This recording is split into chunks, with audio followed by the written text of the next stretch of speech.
All right.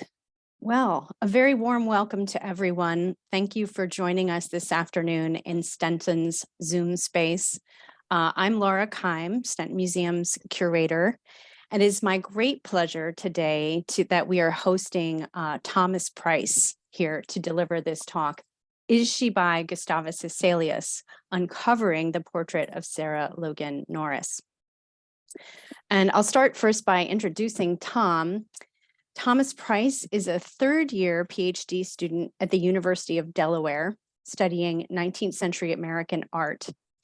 At UD, he has focused on landscape representation, the environment, extraction, and queer art. He received his BA in History of Art from Drew University in 2015 and his MA from the Williams College graduate program in the History of Art in 2017.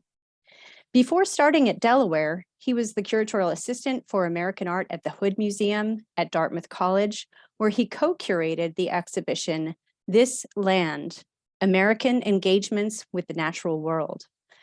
More recently, he was curatorial intern at the Biggs Museum in Delaware and a research fellow for Stenton this past summer over the course of 2022. And I'll also just say a few words about the Sarah Logan Norris portrait. Sarah, and Tom will go into much more detail, but just that she was born in 1715 and died rather young in 1744, as is a family history that kind of comes along through objects with the portrait. And she arrived at Stenton in the fall of 2021 by bequest of a Logan descendant, Peter Edward Logan Luxmore of Suffolk in the UK. And he lived a long life from 1927 to 2020. The portrait came down in the family to some 19th century descendants, including a woman named Mary Norris Logan, who left it by her will to Fanny Armet Logan, who also died somewhat young in 1898.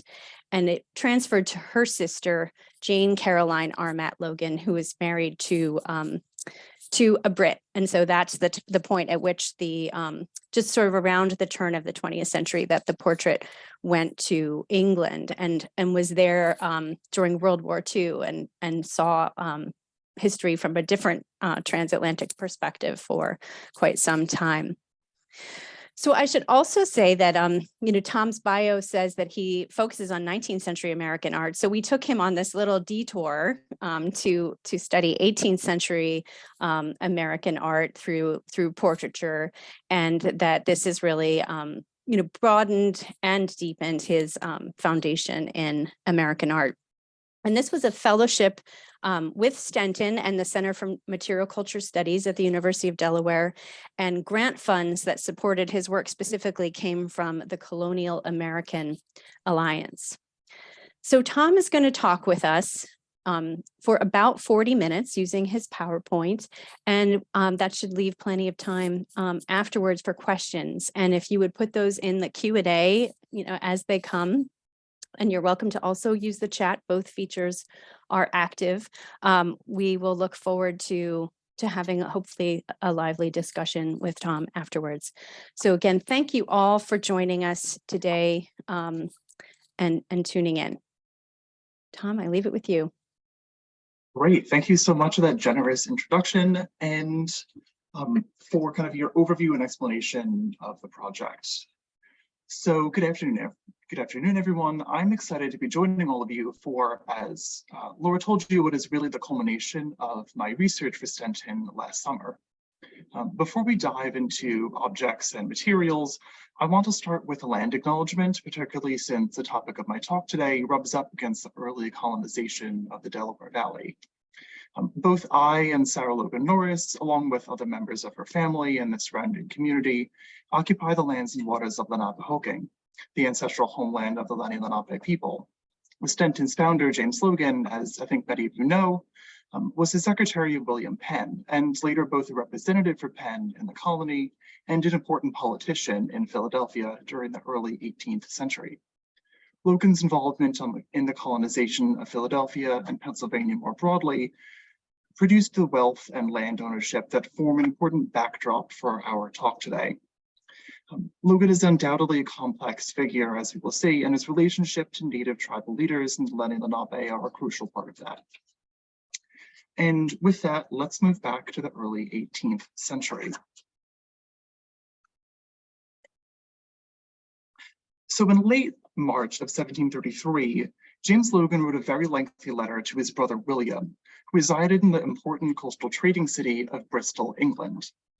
The two kept up a regular correspondence despite the vast distance between them and William's more relaxed pace of letter writing. A dutiful transcription of the 1,400-word epistle in Logan's letter book informs us of many aspects of their relationship: their mutual business deals, Logan's financial accounts in London that William looked after, the education of Logan's son William, which was actually a matter of some consternation, Logan's thoughts about an appropriate apprenticeship for his son, and the education of Logan's daughters in Philadelphia. While written in a time distant from our own, many parts of the letter deal with issues familiar to adults today who are looking out for their families, including, in Logan's opinion, the great corruption of youth in Philadelphia. Distrust in a shorthand referral to the moral failings of a younger generation, it seems, is just one of the many things that has spanned centuries.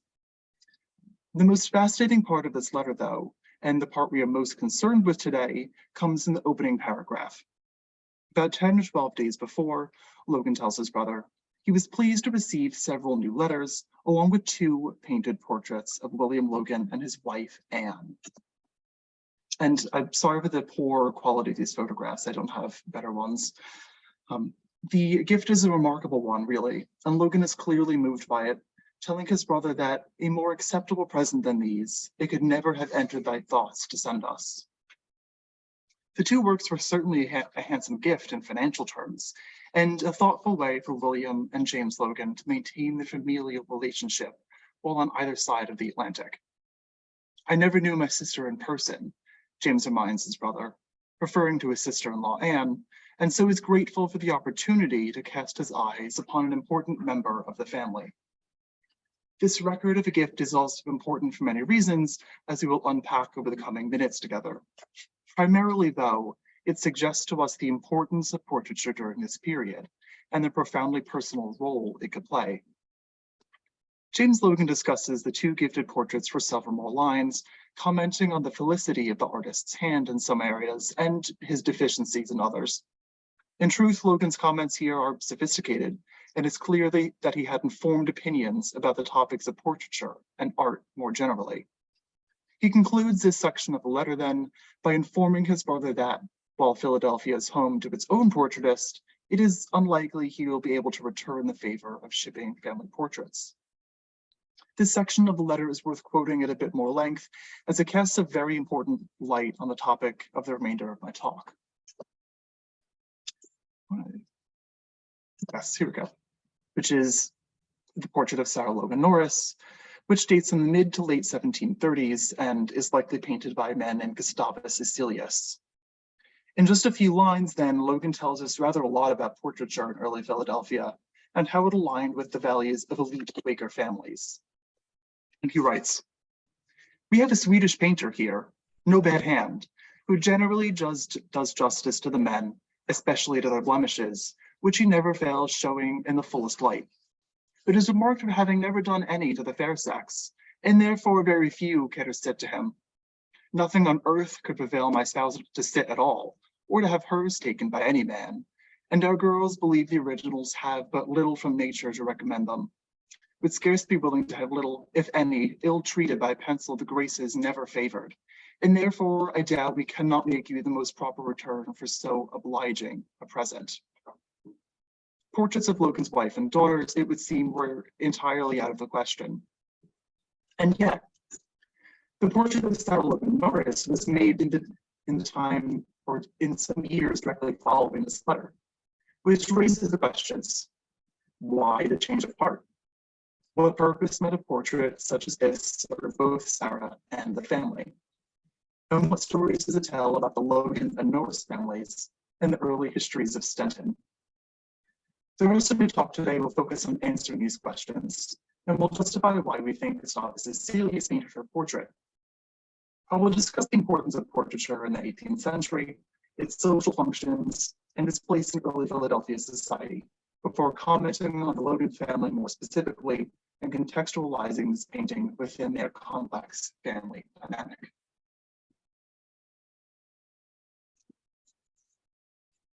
Okay. Hope my connection remains stable and my computer cooperates.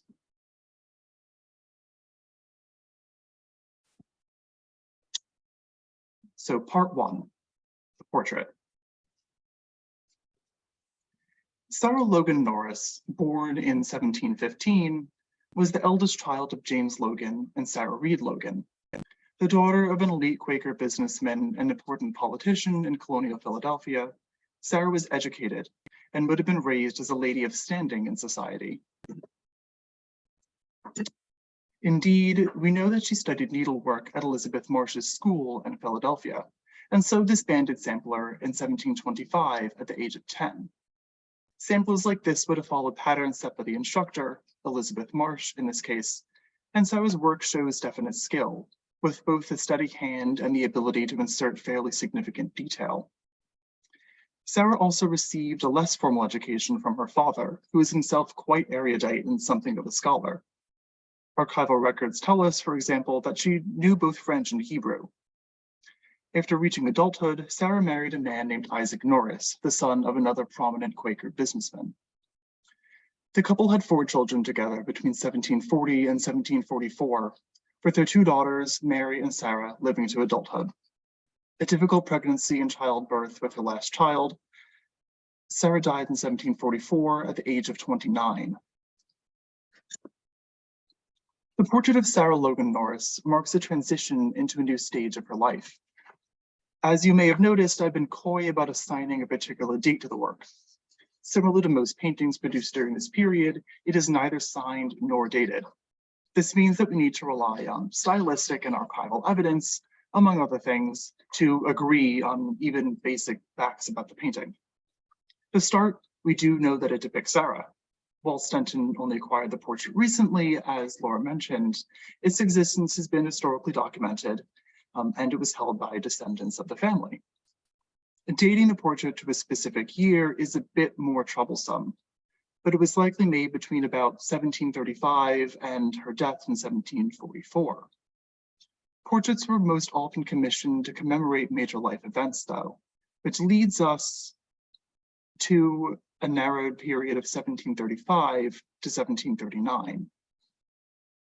Unfortunately, archival research has not yet led us to an exact date. Mentions of the painting in the record of the Logan family are vanishingly few, and the portrait's painter, Hesselius, left behind no direct archival records. An early date of around 1735, though, would place this portrait at the time of Sarah's coming of age. It seems reasonable that James Logan might have commissioned a painting of his daughter, marking her entrance into society and perhaps intending to find her a suitor. Her marriage in 1739 would also have been a qualifying event, so it is also possible that her portrait dates to this slightly later period. As I mentioned a few minutes ago, though, it seems somewhat remarkable that this painting exists at all.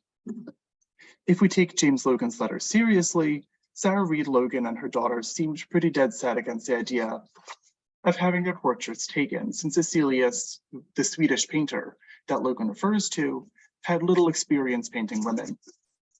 Logan's description of their refusal is a little cumbersome, but put bluntly, they did not want unflattering portraits to preserve them for posterity. There was something surprisingly comical and modern in this exchange, I think, with the female members of the family kind of rejecting portraiture or specific portraits for the same reasons that I might reject a bad photograph of myself. But it also tells us a great deal about the inner thoughts of elite Quakers in Philadelphia society. Elsewhere, James dwells on the flaws depicted in portraits, their sagging skin or people's tired eyes, because that realism was also a Quaker value.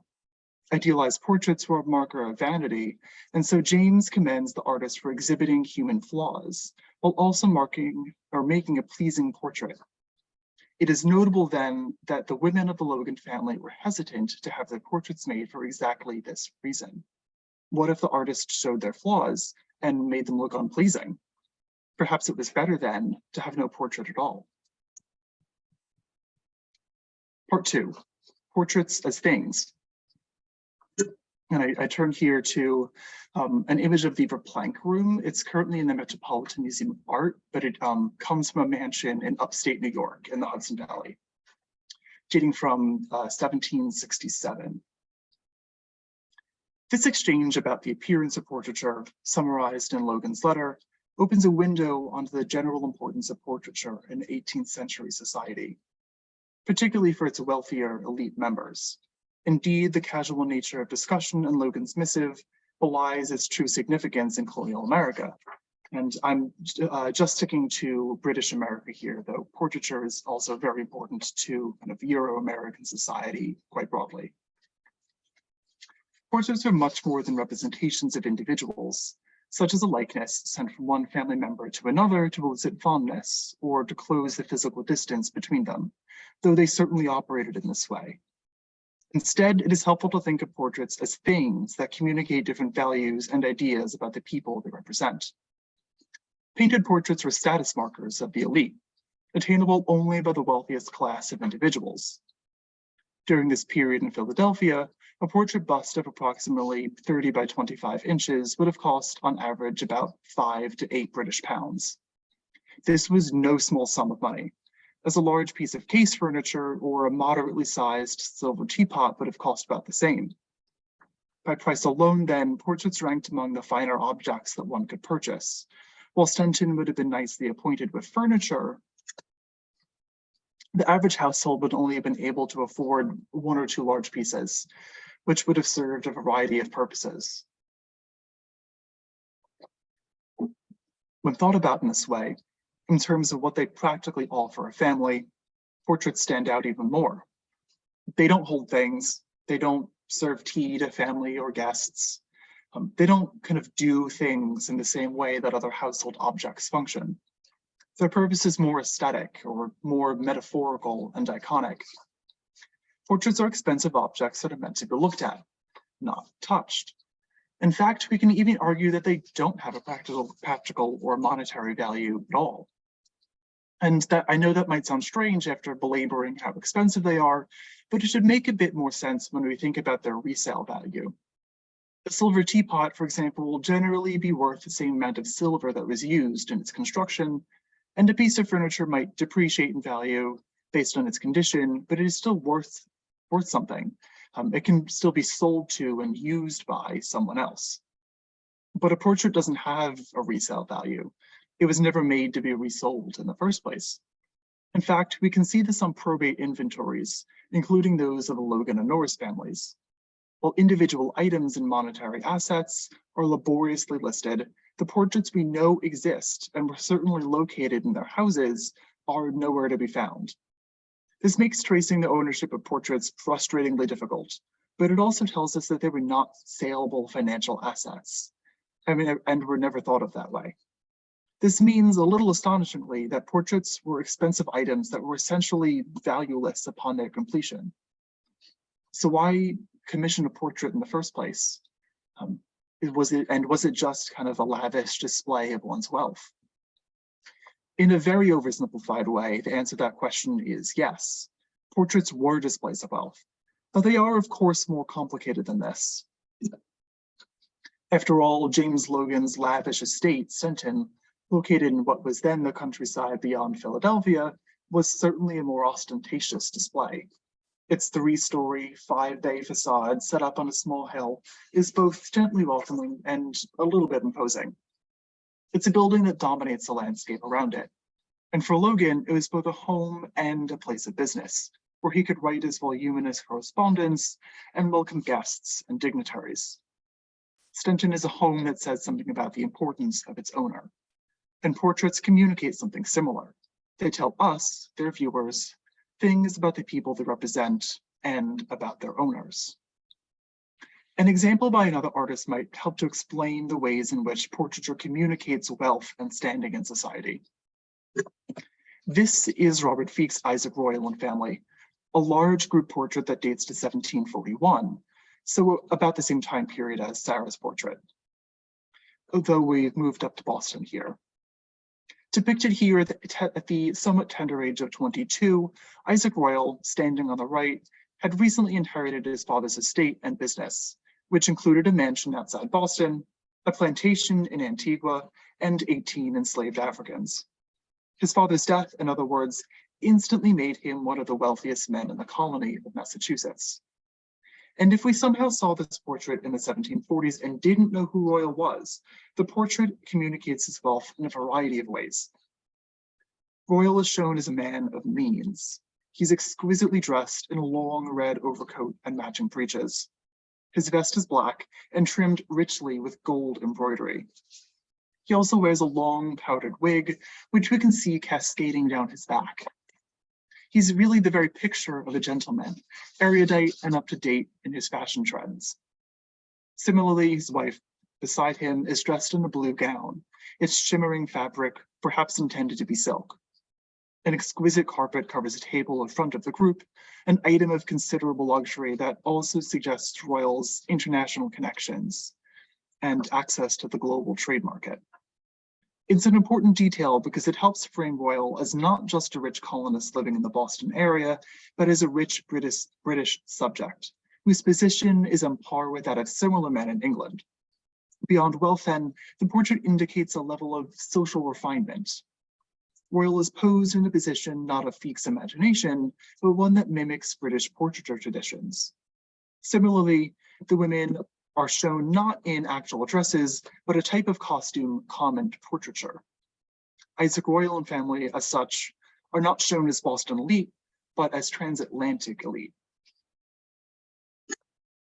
Interestingly, Feke has set the portrait in a fictionalized interior space.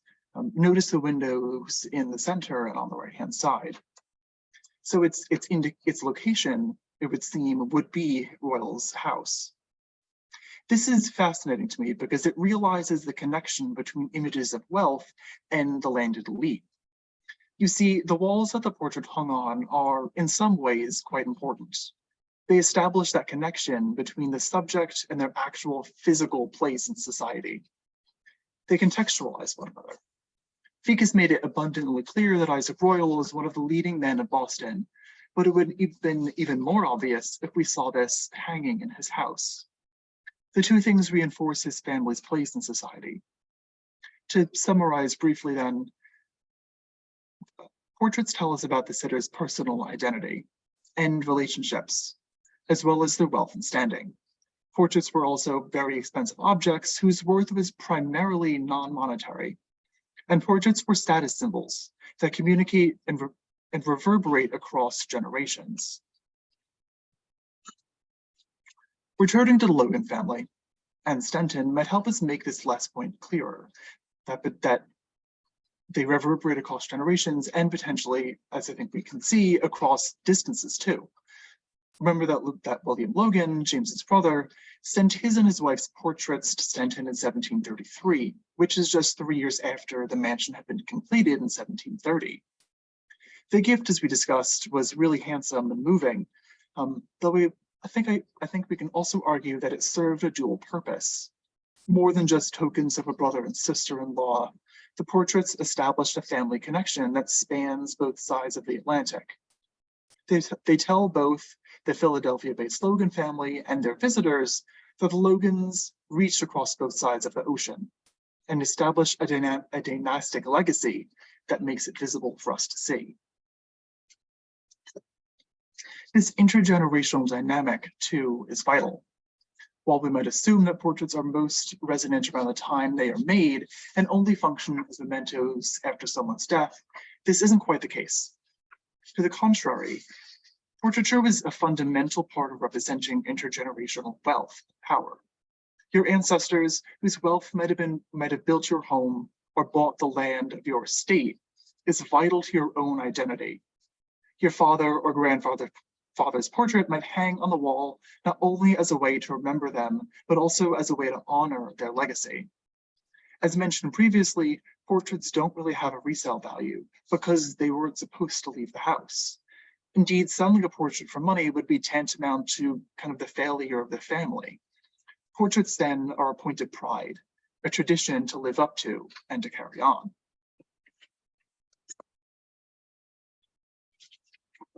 Part 3, Philadelphia portraiture. So where is Sarah Logan Norris in all of this? And what does her portrait say about portraiture in Philadelphia more broadly? And was she painted by Gustavus Hesselius? Philadelphia was still a relatively young city in the 1730s, though it was certainly not a provincial destination. While William Penn's idealized gridded plan for the city, seen here, had by no means been filled out with buildings and new construction, the port along the Delaware River was a bustling center of trade. The lands beyond the city proper, too, had largely been sold and put to agricultural use. With residents of both the higher and lower sorts, precursors to what we might think of now as more defined classes, Philadelphia was cosmopolitan and increasingly wealthy. Quaker businessmen like the Logans and the Norrises specialized in the trade of bulk dry goods, such as grain, while non-Quaker merchants included more luxury items. It is during this period of growth, then, that the portrait of Sarah Logan Norris was painted. While portraits from this period are relatively rare now, it is clear that there was a substantive number produced during the first half of the 18th century. If an individual painting could speak to the wealth of a whole family, the development of a tradition of portraiture in the city speaks to its growing status and self-worth. From the late 1720s until the mid-1740s, a Swedish painter named Gustavus Hesselius was the leading portrait painter in Philadelphia. Here seen in a self-portrait from about 1740. Hesselius emigrated to America in 1712 with his older brother. Having already been trained as an artist while in Sweden, he continued the practice in colonial America to support himself. And while there was a growing demand for portraiture during this period, it wasn't yet consistent or profitable enough to kind of really sustain one's career. So we know that he undertook in other business practices such as carriage painting or sign painting in order to more fully support himself. But we also know that he was quite busy during this period. He was a regular patron of Benjamin Franklin's store in Philadelphia, where he purchased some of his supplies, including linseed oil and the pigment lampblack. Hesselius's paintings are characterized by dark tonality, attention to detail in the face, and shifts in color to represent volume, rather than kind of modeling the transitions between areas of light and dark. Notably, the portrait of Sarah Logan Norris conforms to all of these characteristics. Technical analysis at the conservation labs at Winterthur has also shown that the painting has a red ground layer, the base layer of an artwork that prepares the surface of the support for painting. And this quality is one that is common to Hesselius's work. Beyond connoisseurship, though, there are broader social reasons why the portrait of Sarah Logan Norris is likely by Hesselius. The most important clue really is the letter that we started with today, where James Logan refers to Hesselius by calling him the Swedish painter. The obvious implication here is that Logan was familiar with Hesselius and his work and probably his general reputation. The statement is definitive. We have a Swedish painter here, no bad hand, and suggests that Logan thought his work capable. If Logan commissioned the portrait of his daughter, then it's most likely he would turn to an artist he was already familiar with. And indeed, while this is a copy of Logan's portrait, his original from probably around 1715 was almost certainly painted by Hesselius himself.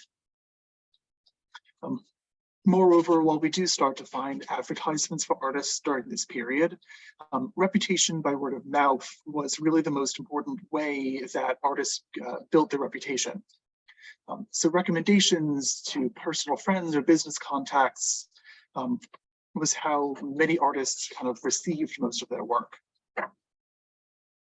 So Logan's familiarity with the artist then suggests that others within his circle would have been familiar with Hesselius too.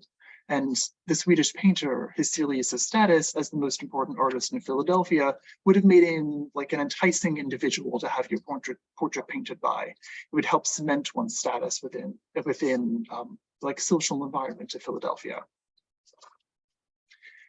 While I was not able to find any additional documentary evidence connecting Hesselius to the Sarah Logan Norris portrait, unfortunately, the possibilities of the connection are kind of hard to ignore. Two fascinating portraits by Hesselius of the Lenape chiefs Lapowinsa and Tishkahan date to the same period from about 1735. The two chiefs are signatories to the walking purchase of 1737, which is really a land-grabbing scheme that was pulled off by William Penn's sons, John and Thomas, with some aid by James Logan. The Penns claim that they had a deed from the 1680s in which the Lenape tribe had agreed to sell a portion of land between the Delaware and Lehigh rivers, as far as a man could walk in a day and a half. Logan hired three of the fastest runners in Pennsylvania, resulting in the purchase of some 1.2 million acres of land. Logan's proximity to this affair and then these contemporaneous portraits, I think, help cement his connection to Hesselius. While the absence of a signature or record of payment for the portrait means that its authorship cannot be unconditionally verified, I think it stands to reason that Hesselius painted the portrait of Sarah Logan Norris. Part 4, Family Pride. What this attribution does not tell us, though, is anything more about the portrait or the life, really, of Sarah Logan Norris. Despite the existence of her portrait, the individuality of her life and personality have kind of slipped out of the direct archival record. Our remaining glimpses of her come through traces, in part from the portrait itself, and in part from other materials. The portrait, of course, gives her a face, something we can attach fragments of identity to. And it tells us that she had a family that was wealthy and that she was an important member of society. We see her wearing a simple but elegant blue dress with a dark shawl or coat draped over her right shoulder, which is, if you can see my mouse cursor in this area of the painting, it's darkened rather considerably, so it's very hard to see now. But she is draped with a larger garment around her shoulder. Her hair is also neatly pulled back. Again, it's kind of faded into the black of the background, but it's pulled back and then falls onto her shoulders pretty neatly before kind of continuing down. Her gaze is set beyond us, and her posture is a little bit rigid and square, giving her a sense of formality, but her overall comportment is inviting. Her dress reveals a lot of her bare upper chest, too, an older courtly sign of closeness or intimacy that made its way into portraiture. Like the dresses in Robert Feek's portrait of Isaac Royal and family discussed earlier, Sarah's garment is fictional. While it resembles actual clothes from this period, such as the mantua or the robe à l'anglaise, Sarah is shown in a stock garment, very common to English and British American portraiture from this period. Compare it, for example, to the sumptuous dress in this slightly later portrait by Robert Feek. Here he depicts Anne Shippen Willing, an extremely wealthy Philadelphian, wearing an actual dress that she owned, a silk gown that was produced in London. By contrast, Sarah much more closely resembles this portrait from the studio of the English painter Sir Godfrey Kneller. While Kneller did not travel to America, prints of his work likely did, providing a model for trends in portraiture for American-based consumers. With access to prints like these, Sarah Logan Norris could have her portrait made in Philadelphia, while also keeping up with current English styles. The plainness of her portrait, especially in comparison to this one by Feek, is quite obvious, though I don't think it should be assigned to something like the relative wealth of the sitters. Instead, it helps us recognize that Sarah Logan Norris had her portrait done while also continuing to commit to the more ascetic values of Quaker life. The bold print of Anne's dress would have been looked down upon within Sarah's Quaker community. So instead, she's depicted in a simpler blue garment. That being said, it should not be mistaken for a cheap dress either, since her clothes were likely of a fine quality. This was a very common way for wealthy Quakers to evade sumptuary regulations.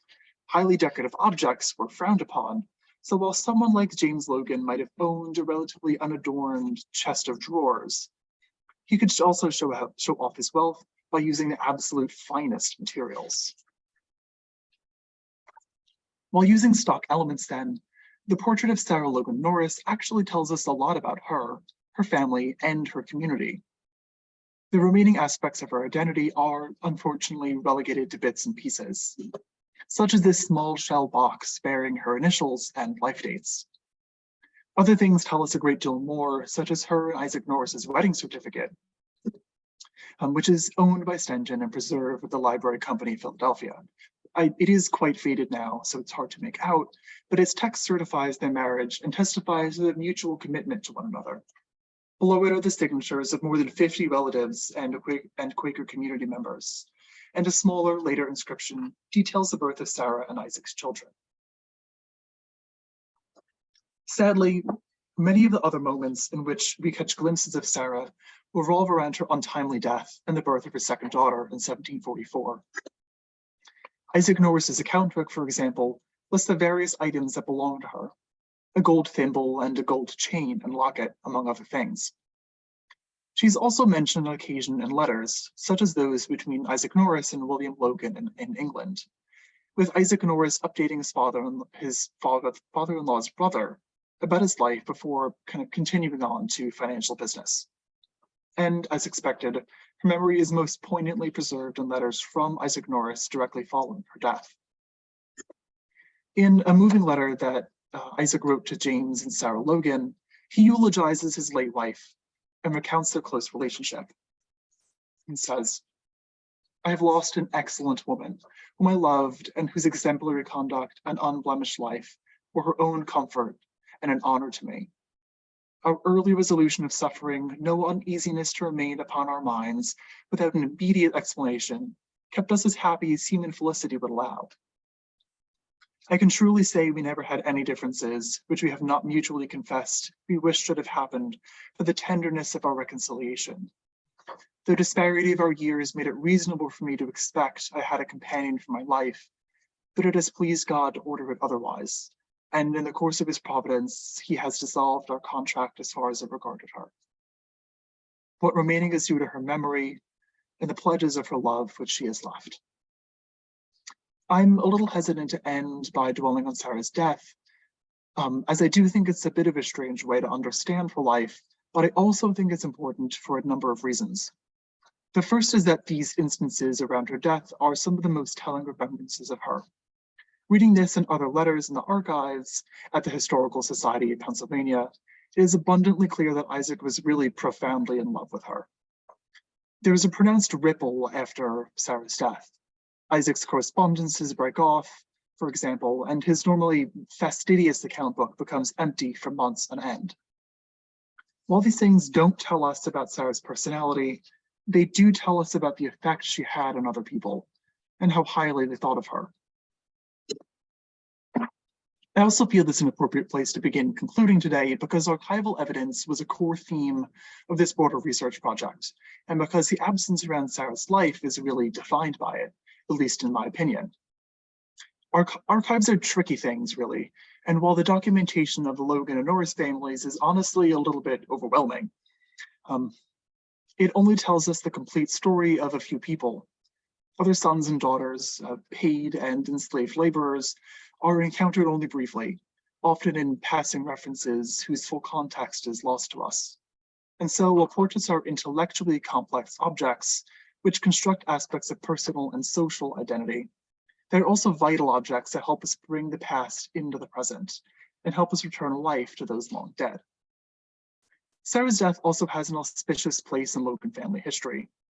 Her marriage to Isaac Norris was obviously born out of love, but it also officially joined two prominent Quaker families. And during Sarah's life, it brought them closer together.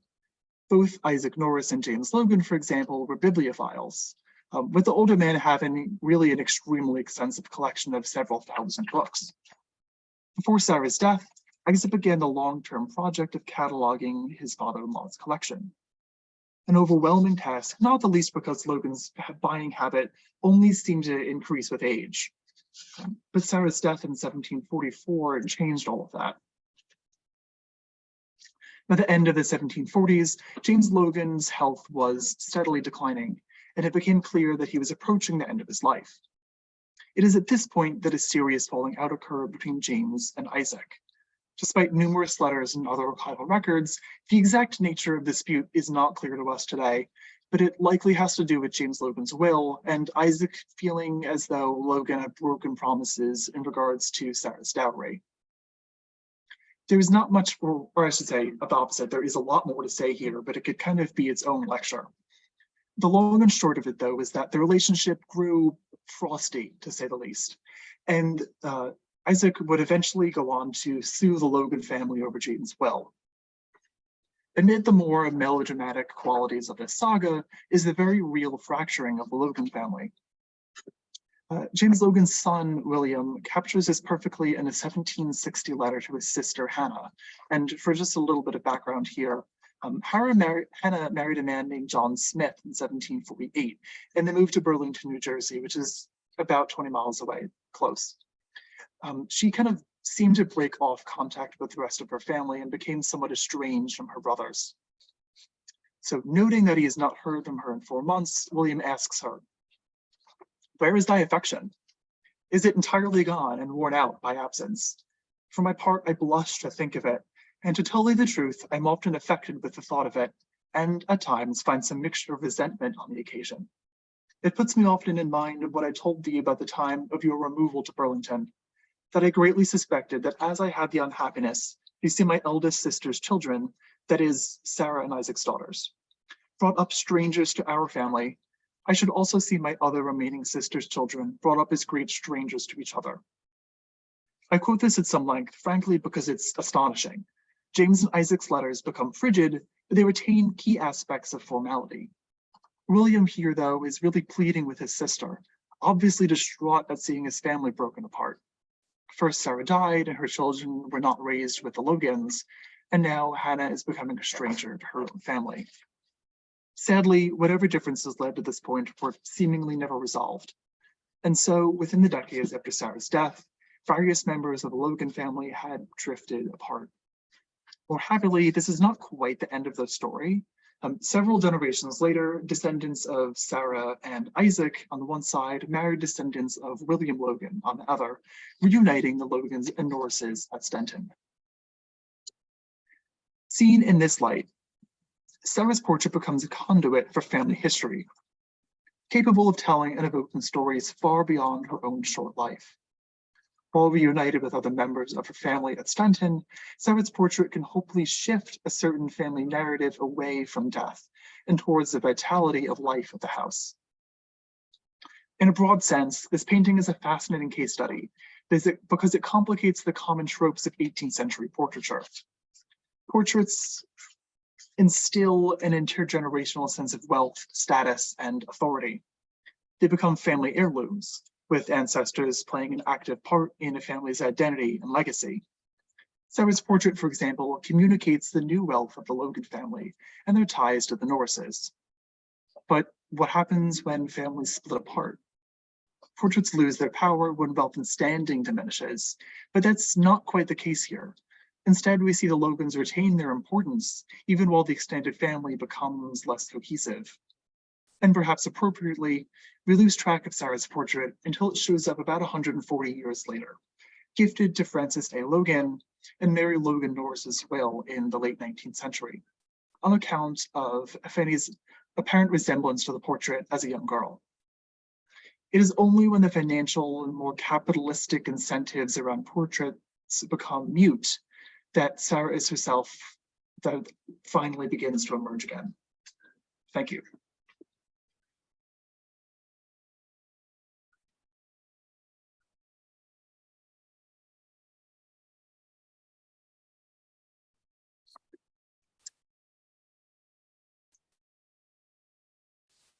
Thank you, Tom. That was excellent.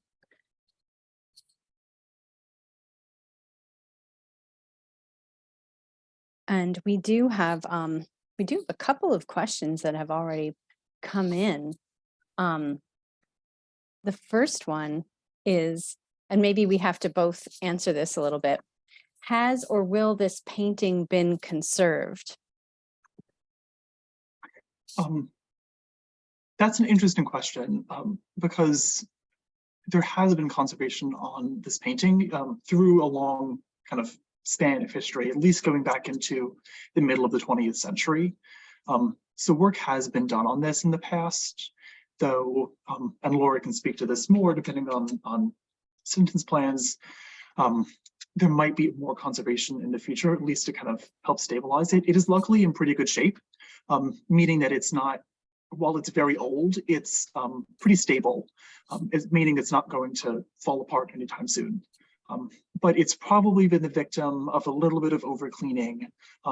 Might be able to tell by this photograph of it that areas like around her arm are a little bit thin now, and the coloration around different parts is gone off a little bit. The part of that is just kind of due to the age of the paint. Kind of this dark area, as we mentioned along the side, has darkened probably just because of age, and the two kinds of pigment kind of going into one another. Yeah, and as I mentioned in my introduction to the portrait, it was in England during World War II, and I was fortunate to get to meet Peter Luxmore. I think it was maybe in 2017. And got to see this portrait and experience it with him and hear some of, the personal pride that he took in having had it come down to him. And he told me this story, and you might be able to see, I know we're looking at Tom's screen, so I can't use my cursor, but if you look toward her her chin and sort of down her décolletage toward the shift that may be kind of coming up from the dress, you can see some of the disturbance in the paint there. And during the Blitz, the family felt the need to put the painting into storage for safety. And I'd never thought to really, because as a museum person, you think if you're going to put painting in storage, it's going to be hung or whatever, but however they stored this, it caused another object to pierce the painting.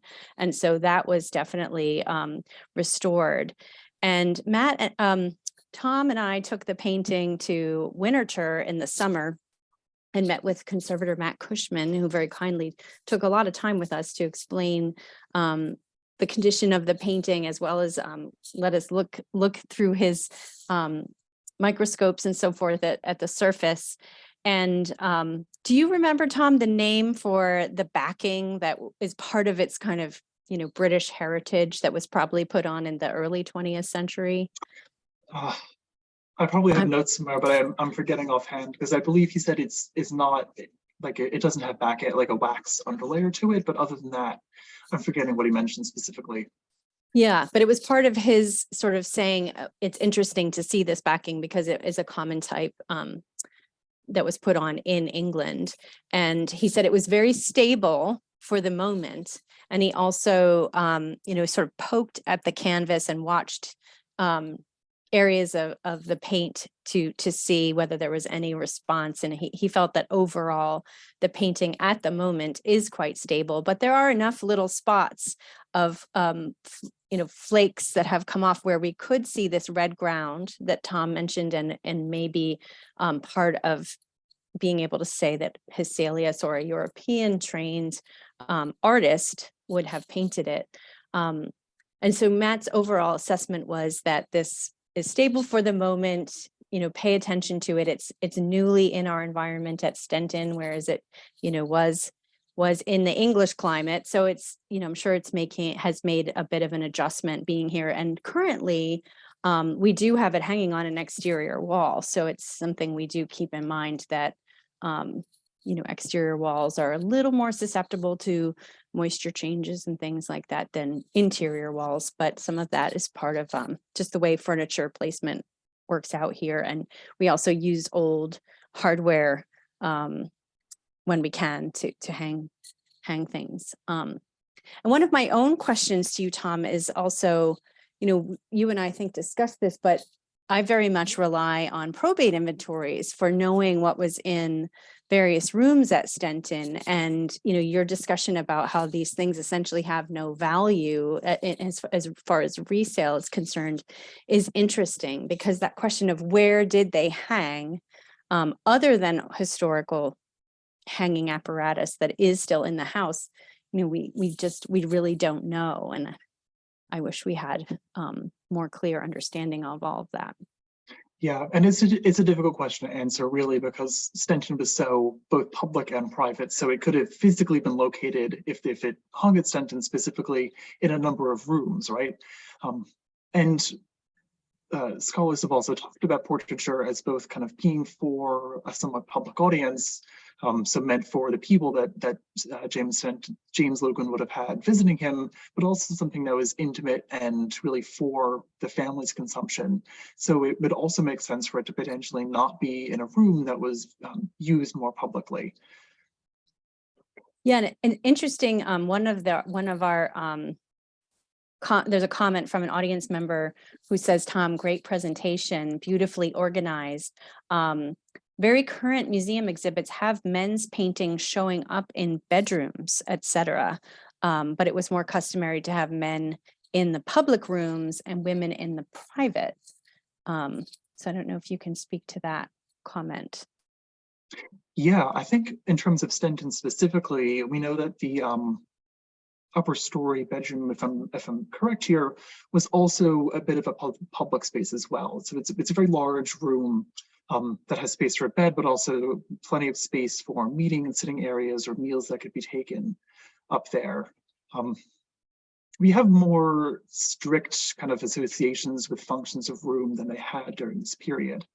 And this goes back to a kind of an earlier European tradition as well, where bedrooms were also not just private spaces, that they served a dual function, and were also public spaces where you would entertain guests and other family members, which is something that seemed to be carried over into early American society as well. Are there any other female portraits that can be positively attributed to Hesselius that can be compared to the Sarah Logan Norris portrait? Yeah, a few. So there is, as we know, there was at some point probably a portrait of Hannah Logan. There's kind of archival evidence of this, but the physical portrait doesn't seem to have come down to us, unfortunately. It's also funny that James Logan says that Hesselius didn't paint any portraits of women, though we know this is not quite the case. Even in the period that he wrote the letter, there is an earlier portrait from around 1720 that is likely by Hesselius that is down in Maryland. So before he settled more permanently in Philadelphia, he lived for about 7 or 8 years in the Annapolis area and painted the second wife of Charles Carroll, the settler, a woman named Mary Darnall Carroll. So there is her portrait is a good comparison, because it's from this early period and they have similar kind of painting styles and facial structures, as well as some later portraits from 1730s and the early 1740s. And a nice one by Hesselius of his wife. That's an interesting comparison because it is a painting that's obviously been taken from life rather than something that isn't worked on and referring to examples from prints. After Hesselius, who were the next portrait painters active in Philadelphia? So the main one really is Robert Feek, whom I mentioned, comes into Philadelphia in about 1746, kind of just in the ending period of when Hesselius is working. And then another main painter in Philly area during that slightly later period is really Hesselius' own son, whose name I think is not quite James or Johannes or something along those lines. It's not sticking in my head. John or Johannes. I think you're right. Yes, yeah. So it's really his son and Feek that kind of take up this mantle of painting in Philadelphia, and their style is notably quite different. It's much brighter than Hesselius's. And another comment and question. Great talk. As an art historian who had previously studied mostly 19th century paintings, how did delving into the 18th century impact you and your future research plans?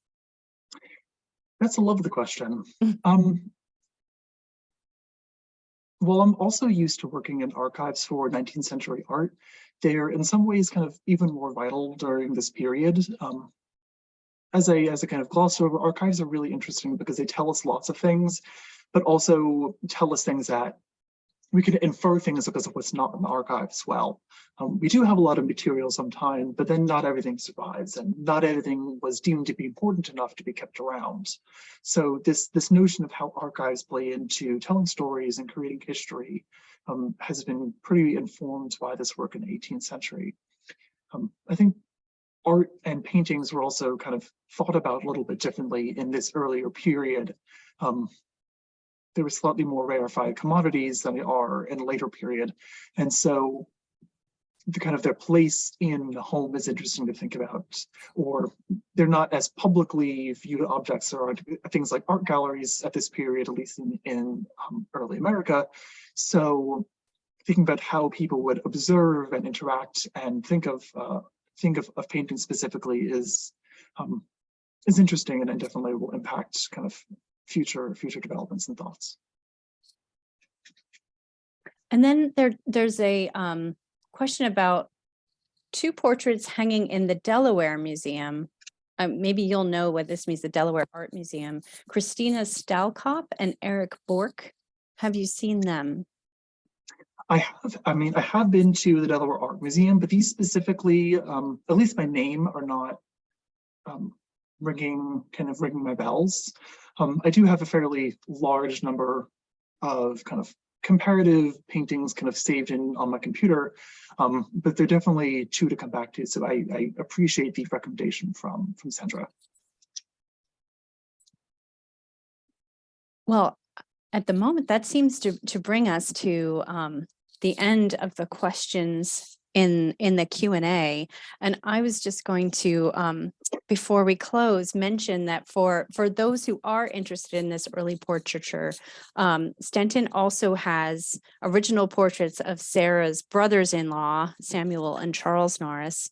And the portraits that Tom showed of Dr. William, James Logan's brother from Bristol, and his wife Ann Parsons, we hope will be conserving over the course of 2023, or we have to stabilize them to be able to borrow them from the city, from the commissioners of Fairmount Park, and they come out of a nearby Germantown site called Loudon, where other 19th and 20th century Logan descendants lived. So yes, we hope to bring back this whole sort of sense of dynasty and family legacy by being able to show numerous family portraits together in the house. And we also have 19th century copies of the Isaac of this talk, Isaac Norris the first, and his wife Mary Lloyd in the house too. So yes, and we'll have to continue to think about where are the best places to hang these. And Tom, we may come back to you for some advice, but there's actually another quick question that came in. Are you aware of the Faithful Slaymaker portrait? Faithful Slaymaker portrait. I have to say, not by name, though it sounds quite interesting. So, Tom, thank you so much for this program today, for the research that you did over the summer, for the time we spent together looking at various portraits and being able to look microscopically at Sarah together with Matt Cushman at Winterthur. I'm just, really grateful for this contribution you've made to our knowledge of portraiture at Stenton, and this will fit right into your information, will become part of the interpretation of the house. So we are Thank very you so grateful. much. Yeah, it was really wonderful to work with you and to work on this portrait. So I really appreciate the chance to be here again with you today. Well, thank you everyone again for joining us. And we hope you all have a happy holiday season and a happy new year, and keep your eyes peeled for our coming programs in 2023. So thanks very much.